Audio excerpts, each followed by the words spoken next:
أعوذ بالله من الشيطان الرجيم بسم الله الرحمن الرحيم اللهم صل على محمد وعلى آل محمد وسلم أمبالماو السلام عليكم أونا دينغادو أوبالماكير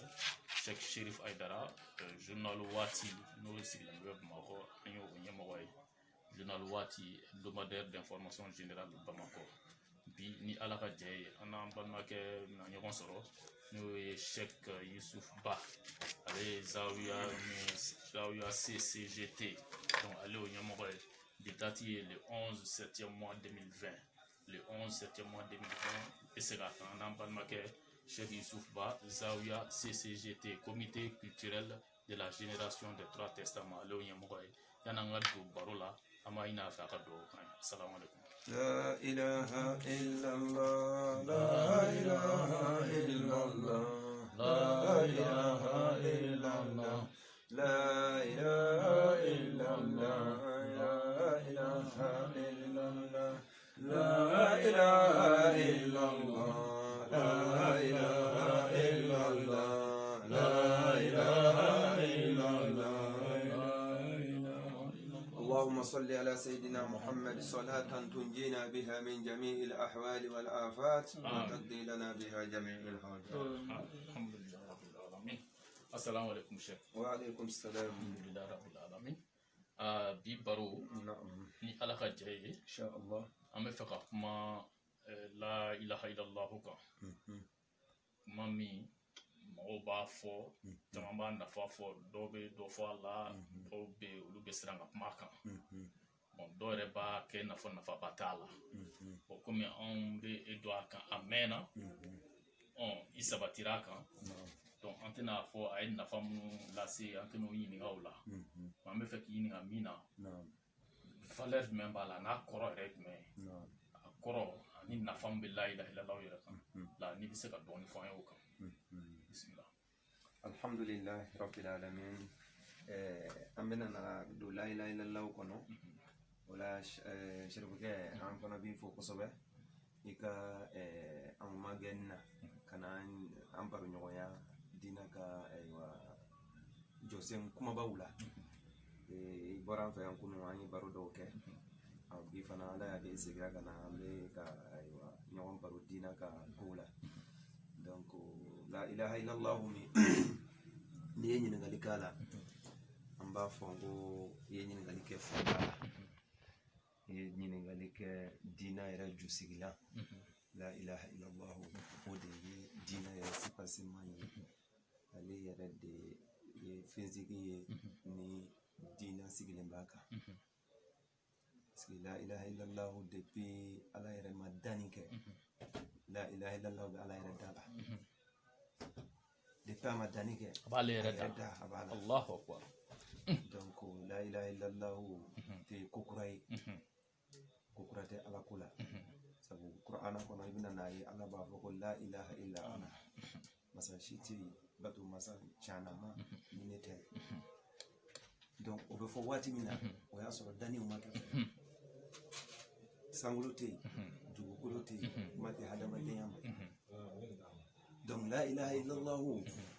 nan ko ambe kuma kan sunna insha Allah ambe na famu yani chama so mi ana fine sabu ala yara dumbe mi foka nyesha yara ma ka kila ka hadamadem bila ka foka nyeshi ali alama donc ali ala ka fen swazilene si femi kadiye ibo magutule nyeshi yara ma femi mandi itu foka nyeshi yara ma meleke wera tumba fo ko la ilaha illa huwa wa soro hada madem ti fo ko la ilaha illa huwa masa shiti batu masa tinyala manti ni ete e john e ala dongana na do hada madem dara la ilaha illa anta tigi e ala de batu masa tinya kan ni ete nabillahi yunus tumanam na jega ya hakun tumbe dama kashi ke ni o monde subhana aida anta subhanaka inni kuntu illa anta subhanaka inni kuntu minaz zalimin illa anta masati badu masati nyalama ni ete donc ala ya sobe kakila ka fo la ilaha illallah min ni yunus ayo fo a ye Yunusa sauvé wa kazalika nunjil mu'minin wa an bɛ mu'mindenw sauvé n'a ye donc la ilaha illallah nafa ka bon fo ka taa se a nafa ka bon ni ma ye silamɛ min dara i tɛ silamɛ ye sabu Ala ko ma ciden si ci ni ma la ilaha illallah le d'i ma cidenw bɛɛ la ilaha illallah le kɛra o ka symbole ye pour que a ka lɔn k'u bɛ Ala ko la u ye diinɛmɔgɔw ye u ye Ala ka baarakɛdenw ye la ilaha illallah le bɛ k'u dalakɛsɛ Mamadu yɛrɛ tun b'ale le fɔ k'a gan f'u bɛ to k'a wele ko sha'irul majnun ko dɔnkilidala fɔtɔ la ilaha illallah gan kojugu mɛlɛkɛw b'a kɛ ale Ala yɛrɛ b'a fɔ ka tila k'a mumidenw bila ko k'a fɔ bon mun de tora Ala yɛrɛ bɛ tɔn min na o ye tɔnkolo ye o tɛ tɔn denni ye dɛ tɔn tɛ diɲɛ kɔnɔ min ka bon ni a ye wa la ilaha illallah de ye Ala ka tɔgɔw la hakika c'est à dire a bɛɛ lajɛlen ka base ye a bɛɛ ye hakika ye dɛ mais min b'a bɛɛ ko fɛ o de ye la ilaha illallah ye ustaz ye dɔ fɔ a kɔrɔ kan a valeur kan mais n bɛ fɛ dakuruɲɛ kelen na sisan n'a fɔra la ilaha illallah mɔgɔ caman b'a mɛn mais n'i ko ka traduction yɛrɛ kɛ bamanankan na a kɔrɔ yɛrɛ de a bɛ fɛ ka mun de fɔ wala a bɛ fɛ ka Ala ka kelenya de yira k'a yira k'a fɔ ale Ala ni bato masa tɛ yen min kan ka bato ni ayiwa nafa b'a bato la ni hɛrɛ b'a bato la ni nɛɛma b'a bato la ni ale tɛ sinon bato masaw bɛ yen o mɔgɔw bɛ ka masa dɔw dilan u yɛrɛ ye u b'o bato la mais tiɲɛ masaw tɛ min ye tiɲɛ tigi ye ani min bɛ se ka dilanni kɛ ka tiɲɛni kɛ ka tila ka jigiyaw labɛn ka bila i ɲɛ sini o ye ale kelen de la ilaha illa anta o kɔni ye Ala kelen pe de wa ale Allahu la ilaha illallah ni o de ye ayiwa Ala ka tɔgɔw yɔrɔ mɔgɔw b'a fɔ ko tɔgɔ 99 de b'a fɛ Ala tɔgɔ ka ca ni miliyɔn ye a ka ca n'o ye dɛ nka lɔnni ye min faamuya min ye a fɔ ko 99 o ye ale ye min faamuya ale y'o de fɔ parce que lɔnni a bɛ dan yɔrɔ dɔ la lɔnni wɛrɛ b'o sanfɛ o fana bɛ dan yɔrɔ dɔ la lɔnni wɛrɛ b'o sanfɛ fawqa kulli dhi ilmin alim sinon Ala tɔgɔ ka ca dɛ o la o la ilaha illallah ni Allahu mu b'o kɔnɔ la ilaha illallah Allahu mu min b'o kɔnɔ o de ye tɔgɔ nin yɛrɛ ye o de ye base nin ye donc o de bɛ danbe ka taa daimu ma daimu de ye masa ye masa min ni a sinsin kuma ma lɔn a laban kuma tɛ lɔn laban kuma yɛrɛ t'a la a bɛ yen depuis fɛn tɛ yen fo fɛn tɛna kɛ tuguni a bɛ yen o de ye daimu ye donc tɔ ninnu sisan ale de b'olu bɛɛ lajɛlen commandé Samadu masa bɛ yen Jabaru masa bɛ yen Qaharu masa bɛ yen Wadudu masa bɛ yen Fatahu masa bɛ yen Wasiu masa bɛ yen Latifu masa bɛ yen n'o y'i ka fɛn donc ninnu bɛɛ ye masaw ye nka daimu le bɛ ninnu bɛɛ lajɛlen commandé daimu nin de la ilaha illallah ye ni Ala wele ya Latif a tɛ taa daimu fɛ direct non ni Ala wele ya Wasiu a tɛ taa daimu fɛ direct ni Ala wele ya Samadu a bɛ taa Samadu masa de fɛ mais ni ko la ilaha illallah o ye direct de o bɛ taa sefu yɛrɛ le ma Ala kɔni bɛ komi gouvernement minnu escalier don c'est comme gouverneur bɛ yen maire bɛ yen commandant bɛ yen ministre bɛ yen bɛɛ n'i ka domaine don donc o domaine ninnu bɛɛ n'i ka baara don Wasiu masa ka baara bɛ yen Wadudu masa ka baara bɛ yen Jabaru masa ka baara bɛ yen donc bɛɛ n'i ka ayiwa bonda don voilà mais an bɛ min nɔfɛ côté yɛrɛ direct escalier tɛ yen i tɛ tɛmɛ mɔgɔ fɛ i bɛ taa ale fɛ yen o de la ilaha illallah donc tɔ ninnu ne y'a faamu olu ye mankutu ye kosɛbɛ mankutu don ale kelen bɛ se k'o baaraw kɛ mais a y'o sagoyaw di masa wɛrɛw ma quoi m'a dɔn n'i y'a wele n'o ye a yɛrɛ t'i jaabi a b'i passer yɔrɔ dɔ ma voilà a b'i passer masa dɔ ma mais n'i tɛ fɛ a k'i passer masa ma e ka ko ka kɛ i n'a ni ɲɔgɔn cɛ direct o de la ilaha illallah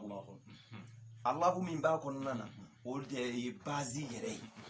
bon silamɛya yɛrɛ jusigilan y'o de ale le pilier ye silamɛya kɔnɔ depuis an fa Adama tile la fo ka na se nabila isa kelema ale le ye dina pilier fɔlɔ ye donc amadi ala kira kelema amadi ala kira kelema voilà yɔrɔ nafaba de b'o yɔrɔ la parce que a bɛ caman kɔnɔ ko ala kira k'a dira ale kelen de ma voilà donc an bɛ fɛ ka dɔɔni fɔ o yɔrɔ kan i ko est ce que a dira kira bɛɛ de ma ou bien a dira ala kira dɔrɔn de ma ala ko wa ma arsalna min rasulin ciden si ma ci fo an ka la ilaha illallah do ata surat al-anbiya le prophète mamadu te ciden kelen ale kelen te ciden ye ciden fɛn fɛn min cira la ilaha illallah dira bɛɛ ma ni dora bibulu kɔnɔ i bɛna n'a ye alleluya alleluya maana la ilaha illallah nabilahi dawuda ninnu ka kan tun b'a fɔ o cogo de la donc la ilaha illallah ale le bɛ dusukun ko joona ni k'a sanuya joona k'a ɲɛsin ala ma parce que ala ko sanfɛla ni dugumala ye mais maa minnu basera zikuru kan ni la ilaha illallah ye olu de basera kɛr kan ka se ka dusukun ni i y'a faamu dɛ ka maîtriser joona ni k'a ɲɛsin ala ma fɛn min bɛ se k'o sabati joona o ye la ilaha illallah ye o kama a b'a f'i ɲɛna ala bi zikrillahi tatma'innul qulub ko i k'a dɔn zikuru min filɛ nin ye dɛ n'o ye kalimatu la ilaha illallah fɔ nin ye dɛ k'o de bɛ dusukun sabati donc fɛn min bɛ dusukun sabati o tɛ fɛn denni ye bon fɛn min fana ni a bɛ kɛ sababu ye ka jɔyɔrɔ di muminiden ma i n'a fɔ ala ye jɔyɔrɔ min ɲɔgɔn di muhamadu ma sabu a ko suratul ahzab kɔnɔ inna allaha wa malaikatahu yusalluna ala nabi ya ayyuhalladhina amanu sallu alayhi wa sallimu taslima ko ala n'a ka mɛlɛkɛw o bɛ sɔli ala kira kan o tɛ wa ko minnu fana limaniyara muminidenw ko aw fana ka sɔli ala kira kan yaro o ye jɔyɔrɔ belebele min dira muhamadu ma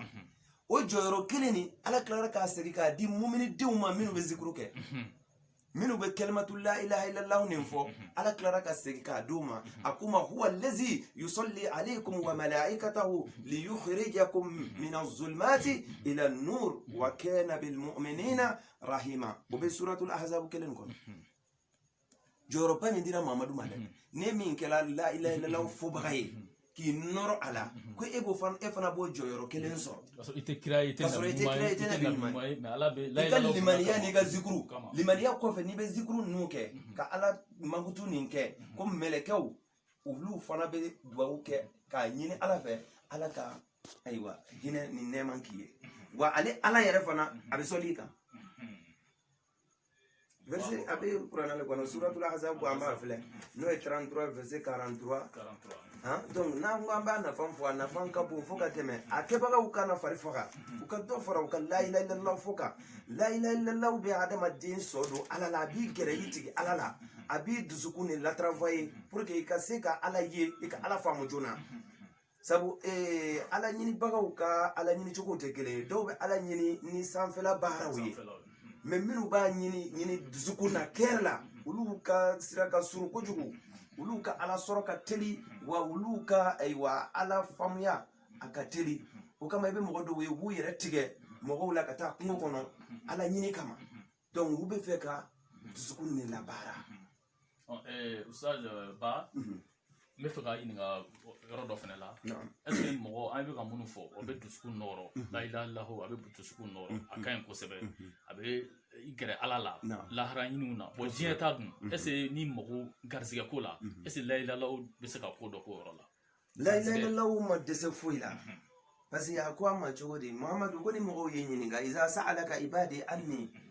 ni mɔgɔw y'i ɲininka ni ala ka kow la n bɛ mɔgɔw ka duwawu jaabi cogo di a f'u ɲɛna fa inni ujibu da'wata da'i iza da'ani ni maaw ye n wele ne b'u ka wele jaabi mais sharti ye mun ye falyastajibu li u ka ne jaabi fɔlɔ mais la ilaha illallah kɛbaga ye ala jaabibaga de o parce que ala de ko ko k'a kɛ o waskurullaha zikran kasira wasabbihuhu bukratan wa asila ala de y'o fɔ ko k'a fɔ k'a caya ɔ ni mɔgɔ min sɔnna k'i yɛrɛ bila o minɛn kɔnɔ e ye ala jaabi o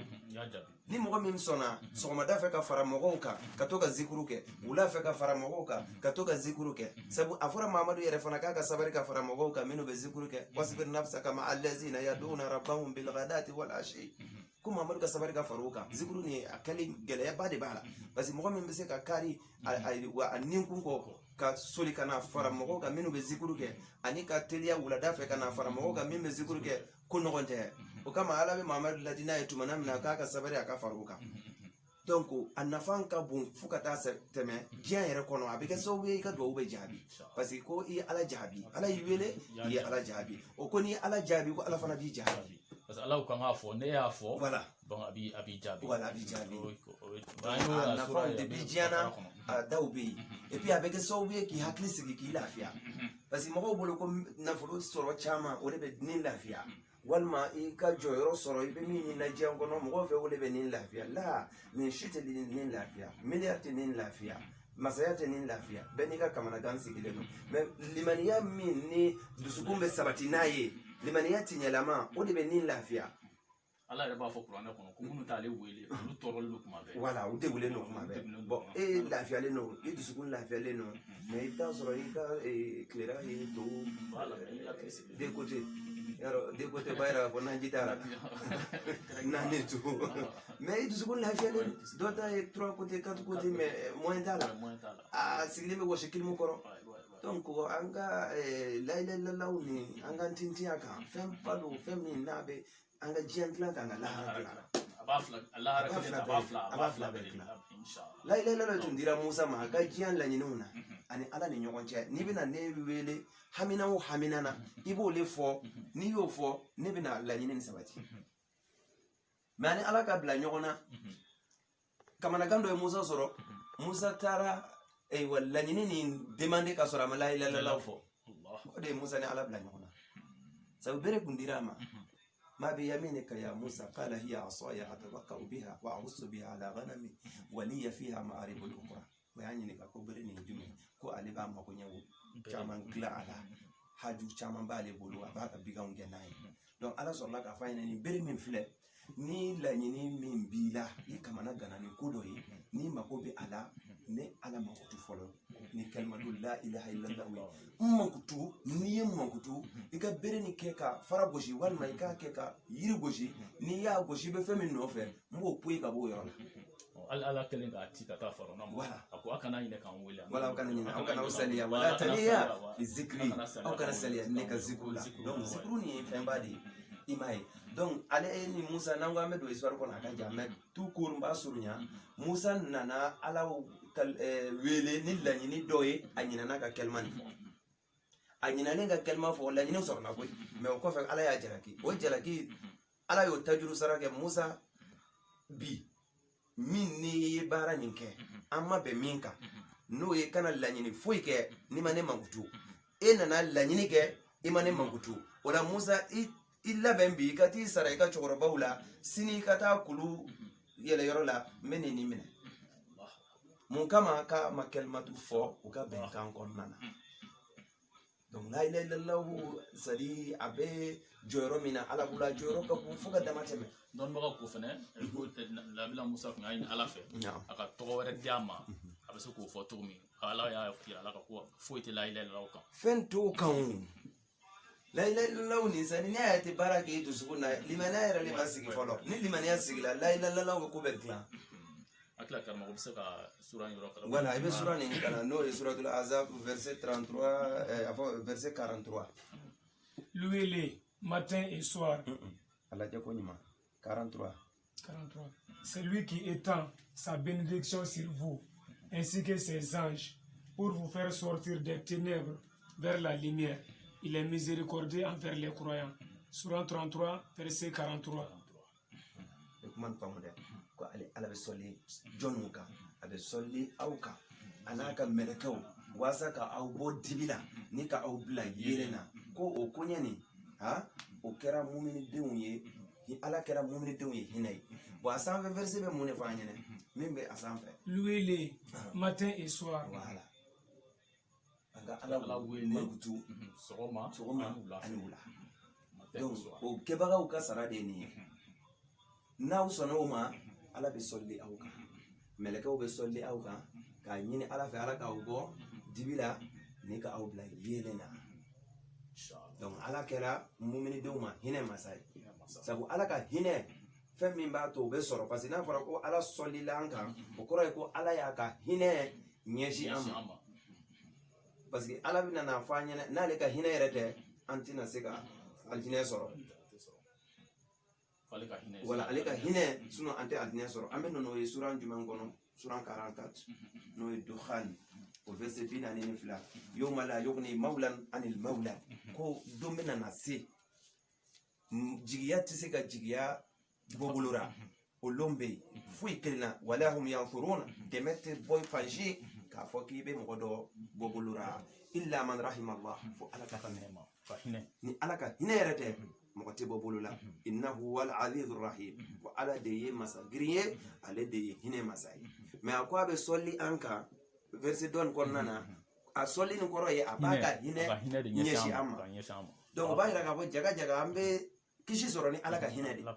donc fɛn min bɛ ala ka hinɛ d'an ma n'o ye ala mankutu ye est ce que o ye kodeni ye o ye fɛn ba de donc an kan k'an cɛsiri ka fanga d'a ma ka an fari foni a la fo que a nɔrɔ ka sigi an kɔnɔ n'a nɔrɔ sigila an kɔnɔ an bɛ to ka satisfait n'a ye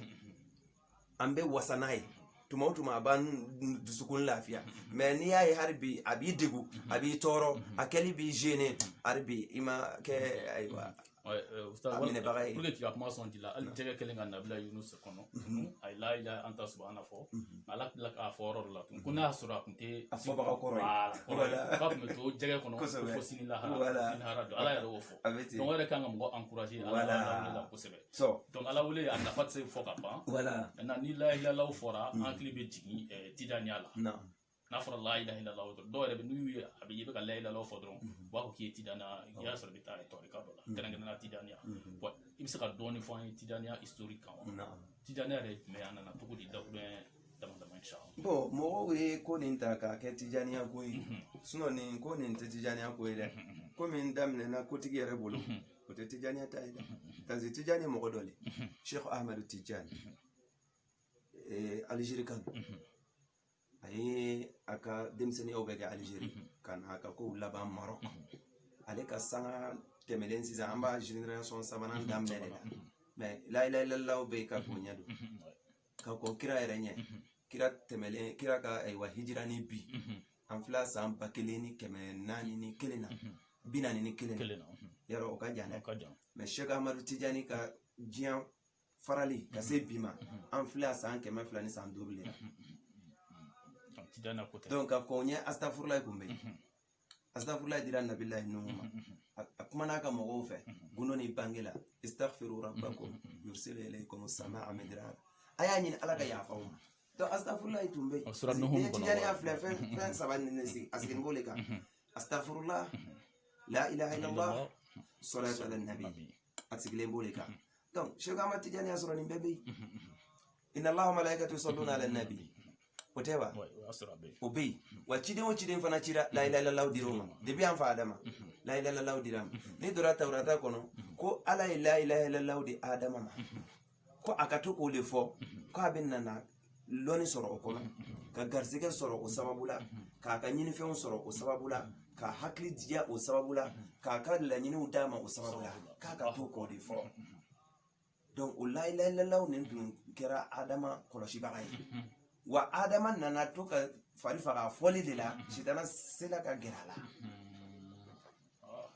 parce que ale bɛ komi tasuma i y'a bɛ k'a lɔgɔ don bon i bɛ saliya dɔrɔn lɔgɔ bɛ sa donc ni lɔgɔ sara dɔrɔn donc ni sitana kan ka gɛrɛ ni a sɔrɔ tasuma ni ne b'a dévier donc a bɛ gɛrɛ yɔrɔ sɔrɔ donc adama saliyala de sitana donna parce que kuranɛ fan dɔ ala bɛna na fɛn ɲɛna ne ye adama layiru ɲɔgɔn ye an taara sɔrɔ cɛsiri ma sɔrɔ adama la parce que adama taara saliya donc o la Tidjaniya a ma daminɛ Cheikh Ahmad Tidjani na mais tɔgɔ nin Ahmad Tidjani y'a sɔrɔ mun na fɛn min ni a datugura ka mɔgɔw kɛ u ɲinalen b'a kɔ mɔgɔ min nana kunu ka farifoni d'a ma ka fanga d'a ma ka yongo ka yira diɲɛ na o bɛ tɔgɔ nin kɛ o bɛ tɔgɔ nin d'i ma donc Cheikh Ahmad Tidjani ka ko nana ten parce que ale nalen a ye taabolo ni yongo ka to mɔgɔw ye courage sɔrɔ k'a ta ba la donc o kɛlen min kɛ mɔgɔw tora k'a fɔ ko Cheikh Ahmad Tidjani ka sira Cheikh Ahmad Tidjani ka sira misaliyala sisan tawrata ni linjila bi mɔgɔ min y'a développé an fɛ yan farafinna o ye ayiwa Cheikh Ustaz Jafar Hima ale le y'a développé bon a taabolo min ni an yɛrɛ b'o kan bi n'o ye ala ka livre jigilenw ye mɔgɔw bɛ na ye ko kura lolo ko jafaralen nana ye mais est-ce que jafaralen nana n tawrata ye jafara nana ni injila ye jafara nana ni qur'ana ye a tun bɛ yen mais a nana ni kura de fiyala ka mɔgɔw ɲɛ yɛlɛ a la ka mɔgɔw lafaamuya a la ka mɔgɔw ɲɛsi a ma ni lɔnni ye parce que n'an bɛ kuma an ka kuma lɔnni ye a ye mɔgɔw ɲɛsi a ma ni lɔnni ye ni perewu jɛlenw ye parce que lɔnni kuma ye perewu jɛlen de parce que an bɛ kuma min kɛra e ta tɛ ne ta tɛ tarawele ta tɛ an bɛɛ y'a sɔrɔ yen donc an y'a sɔrɔ yen a sinsinbagaw olu minnu bilala k'a sinsin fɛn dɔ de fɔra olu fana ɲɛna ka tila ka limite dɔ yira olu fana na olu fana kana b'o kɔnɔ wa na anw bɛ kuma fana anw fana bɛ kuma ka dan o limite de la ni anw bɔra o de kɔnɔ sisan o b'a yira k'a fɔ an ma kuma ni lɔnni ye donc an bɛ ka kuma ni lɔnni ye donc lɔnni koɲɛw bɛ taga ten de o la taabolo nin sinsinra ten Sheikh Ahmad Tijani Sheikh kɔrɔ mɛtiri Ahmad o ye tɔgɔ nin ye Tijani o ye fugulan de arabukan na fugulan dɔ de bɛ yen masiri fugulan masa fugulan dɔ bɛ yen o bɛ wele ko Tijani bon Tijani nana cogo di ko ayiwa zikuru ala welew la darapo tigi ala welew la jɔyɔrɔba tigi o de ye Sheikh Ahmad Tijani ye donc Tijani nana ten ne voilà mais a tun bɛ yen depuis ka kɔrɔ han depuis an fa adama tile la voilà depuis an fa adama tile la donc ko bato nin kɛcogoya ala y'a fɔ an fa adama ɲɛna parce que ale de silamɛya lasili ye sabu silamɛ fɔlɔ ye an fa adama ye ni silamɛ fɔlɔ ye an fa adama ye donc silamɛya sipasima ale tɛ se k'a ka silamɛya pratique ni sipasima ma d'a ma donc la ilaha illallah min dira a ma o de ye sipasima ye donc an ye faamuya dɔ k'o la an bɛ fɛ k'a dɔn sisan aw ka zawiya CCGT comité culturel de la génération des trois testaments aw bɛ tarika la Tijaniya bon 11 ma ou bien 12 n bɛ fɛ i ka dɔɔni fɔ parce que o fana bɛ mɔgɔw ɲagami dɔɔni bon anw bɛ 12 le wuridi 12 an y'o de dalilu ye tawrata kɔnɔna na sabu olu bɛ ka ta Sheikh Ahmad Tijani fɛ Sheikh Ahmad Tijani ka sanga ni bi ne y'o f'i ɲɛna san kɛmɛ a tagalen bi san 200 ni san 5 donc ni wirdi nin tun bɛ yen Salatul Fatihi tun bɛ yen a prévu bɛ tawrata kɔnɔ a bɛ linjila kɔnɔ a bɛ Qur'ana kɔnɔ o ye Salatul Fatihi ye fɔlɔ Jawharatul Kemali o fana prévu bɛ tawrata kɔnɔ o bɛ linjila kɔnɔ o bɛ Qur'ana kɔnɔ donc nin bɛɛ tun bɛ yen ka sɔrɔ Sheikh Ahmad Tijani tɛ yen donc a bɛ laɲini k'a ɲɛsin jɔnw ma fo ka lɔn 12 nin a bɛ ɲɛsin jɔnw ma n'o ma lɔn i bɛ taa sɔrɔ o kuma ninnu bɛ paniquer mɔgɔw bolo parce que prévu min bɛ mɔgɔw bolo n'i y'a filɛ i bɛ na sɔrɔ lɔnni kuma tɛ cogo di parce que u bɛ k'a ta u ka faamuya de la ko lon dɔ Sheikh Ahmad Tijani wiridi kɔnɔna na a tun bɛ kɛ 11 n'a bɛ kɛnɛ kan a bɛ kɛ 11 lon dɔ a nana retard la a nana a bɛ sigi yɔrɔ min na o y'a sɔrɔ a dafara donc a bonya kama k'u ye 1 fara a kan pour que Sheikh ka dɔ sɔrɔ wiridiri mustajabu la donc Sheikh sigila dɔrɔn wiridi tigɛla o y'a ye o tɛ bonya ye donc u ye 1 fara a kan k'a kɛ 12 ye k'a kɛlen 12 ye o tora k'a kɛ 12 Sheikh yɛrɛ bɛ kɛnɛ kan a tɛ ka kuma bele donc ko 12 ni nana tan ne ko mais lasili tun ye 11 ye o kuma ninnu n'i y'a jateminɛ o tɛ lɔnni kuma ye parce que Sheikh m'a fɔ aw y'a don a la aw y'a bɔ a la a ma kuma o tɛ wa bon aw ka prévu ye jumɛn ye aw y'a faamuya donc k'a yira k'a fɔ donc o la a kan ka kɛ 12 ye walima a kan ka kɛ 11 ye n'o kɛra dalilu ye an t'o ye ala ka cɛkumaw nɔ na mais dalilu wɛrɛ bɛ yen minnu dɔn voilà prévu min b'an bolo tawrata kɔnɔ ni injila kɔnɔ a bɛ kɛ ka ɲɛsin Yakuba ka denw de ma Jawharatul Kemali min filɛ a tɛ ɲɛsin Mamadu ma o de bɛ kɛ siɲɛ 12 voilà o de bɛ kɛ 12 Salatul Fatihi o de bɛ ɲɛsin Muhamadu ma Jawharatul Kemali a bɛ ɲɛsin Yakuba n'a denw de ma Ayni Rahmatir Rabbaniya o ye Yakuba ka denw de i y'a faamu donc olu cɛ ninnu ye cɛ joli ye cɛ 12 Yusufa sikora k'a ye lolo 11 lolo 11 o y'a balimakɛ cɛ 11 ye ɔ ale min ye lolo 11 nin ye o n'a balimakɛ ye cɛ 11 ye o ale yɛrɛ de dɔ ya n'ale farala 11 kan don 12 donc Jawharatul Kemali nin a wurudi bɛ kɛ ka ɲɛsin nin cɛ 12 de ma donc cɛ kelen o kelen ta ye jɔyɔrɔ kelen o prévu le be Taurata kɔnɔna na ko ka sɔli ka ɲɛsin o ma sɔli bɛ kɛ ka ɲɛsin Mamadu ma cogoya min na sɔli bɛ kɛ ka ɲɛsin nin cɛ 12 ma o cogo kelen de la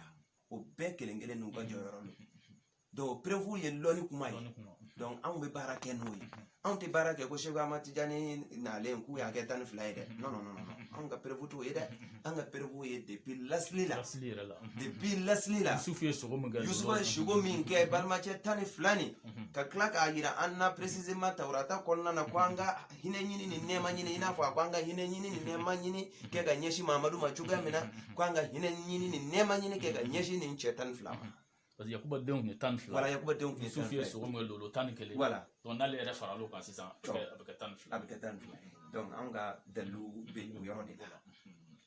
alhamdulilayi rabil alamin an balimaw yan'an ka kuma kun cɛ an bɛ kuma di an ka Seku ma halisa donc ladilikan minnu b'a bolo walasa ka kuma halisa layilala bonya kan ani Tijaniya yɛrɛ jɔyɔrɔ kan ani ka zawiya yɛrɛ dakunɛ daminɛma inshallah yan'an ka dugawu kan ye. naam alhamdulilayi n b'a fɔ ayiwa silamɛw ni lamɛnbagaw ni kanuɲɔgɔn bɛɛ k'a lɔn ala ko nin tɛ mɔgɔ kelen ko ye bɛɛ kelen kelen kan ka banba k'i seko kɛ ala ko ra i ka ɲɛnamaya kɔnɔ sabu kunna an seginna a kan ko an ma dan fɛn kama ni bato tɛ jaga jaga ni ala bato kun tɛ an kun tɛ dan bato le kama an danna donc an kan k'a lɔn bato nin ka bon wa bato nin tɛ sanfɛla dɔrɔn ye an ka dugumala ɲini dugumala de ye zikuru nin ye parce que ala bɛ tɔ min na Jibril b'a la Mika'ilu b'a la Asrafil b'a la Anzrail b'a la Muhamadu b'a la an fa Adama b'a la nin cɛkunba minnu bɛ yen ala ka diinɛ nin kɔnɔ ninnu bɛɛ bɛ tɔn nin na o tɔn nin o ye tɔnkolon ye wa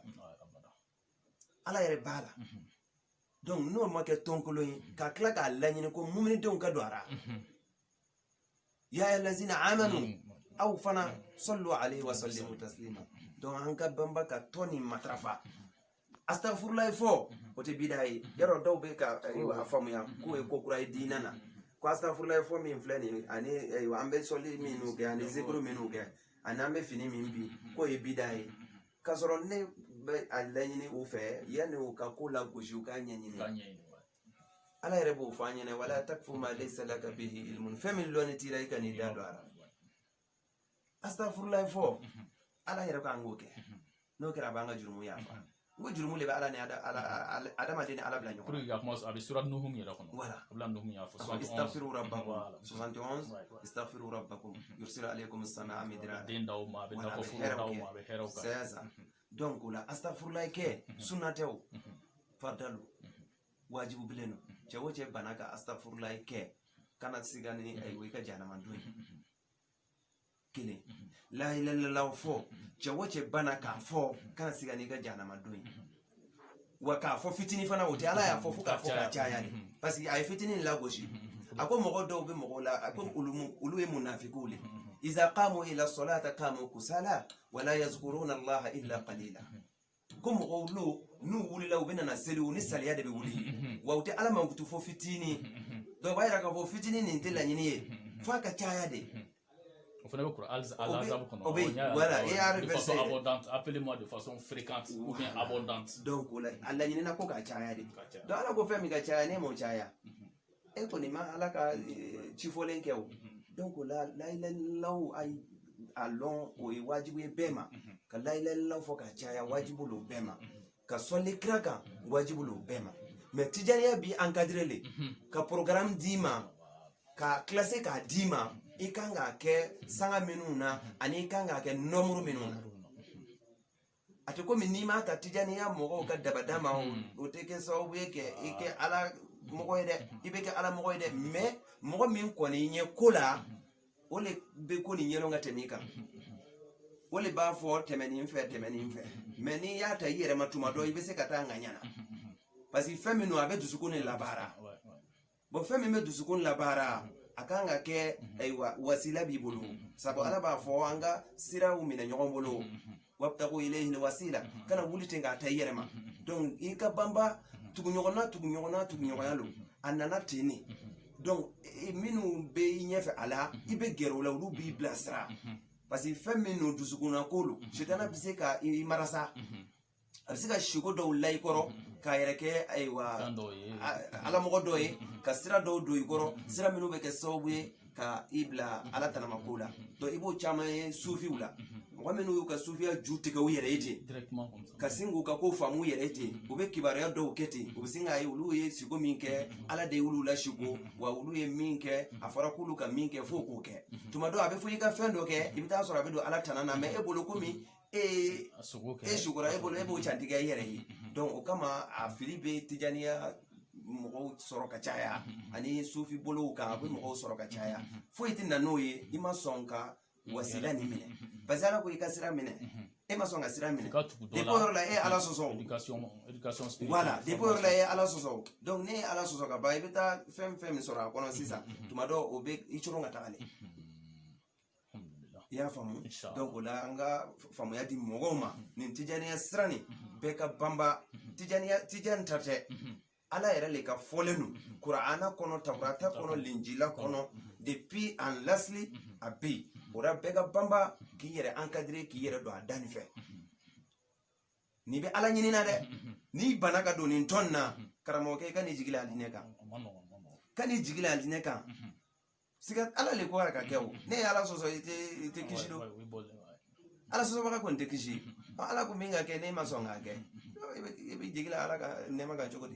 voilà donc an bɛ o le fɔ dakuruɲɛ kelen